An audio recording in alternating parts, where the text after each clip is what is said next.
On the one hand, as a husband, your responsibility is to your wife.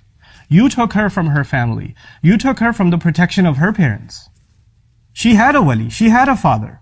And his job was to make sure she stays happy, safe, she's not insulted or humiliated, she's protected from all forms of abuse, physical, emotional, spiritual, all kinds of abuse. That was the father's role. And when you signed that nikah, and when you said you agree, then all of those roles were shifted over to you. You're supposed to be as protective of her, even more so, actually, than her father was. Because your relationship with her actually even goes further. She's even the mother of your children. There's more here. And so you were supposed to be a shield around her. At the same time, you are also a son. A son to your mother, a son to your father. And this religion teaches us that we cannot even say "uff" to our parents. You can't raise your voice to your parents at all. Now you are being pulled in two different directions. You have these enormous obligations to your spouse. Mithaqan ghalidha, the Quran calls it. A heavy contract. A heavy agreement. It's not a light thing, marriage. And on the other hand, you have this enormous responsibility to your parents. And sometimes they make you pick which one you're going to be good to. And your job is actually to draw a line and say, this is what I will do for my wife. This is how I will take care of her. And this is how I will protect her. And to let your parents know, you can say whatever you want to me. You can beat me up, you curse me out, I'm your kid. You do whatever you want, that's fine. I'll take it. But you can't touch her. You can't say a word to her. She's not yours. She's not your responsibility, and she's not your child.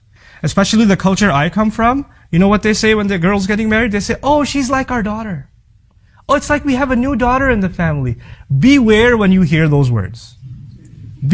Girls, be thoroughly warned. Because when she's like our daughter, trouble is looming. Just a couple of weeks later, there's going to be commentary about how you didn't cook, or you cooked, with too much salt, or, you're lazy, or you didn't clean, or some stuff is going to begin. No. The relationship between this woman and her husband's family, first and foremost, is a relationship of mutual respect. She has to be treated with respect, and she has to treat with respect. When it comes to rights and obligations, she is under no obligation to obey your parents. I'm sorry. I'm sorry in that I feel sorry for you that you believed that for so long. But your wife has no obligation to obey your parents. And if you are forcing her to obey your parents and serve your parents, you are engaged in an act of injustice. You're being abusive. You're not a qawwam. You're not the qawwam Allah made you. You were supposed to be taking care of her. You didn't bring a servant into the family. And you're not supposed to be giving her lectures about you have to be patient, they're elder, they can say whatever they want. No.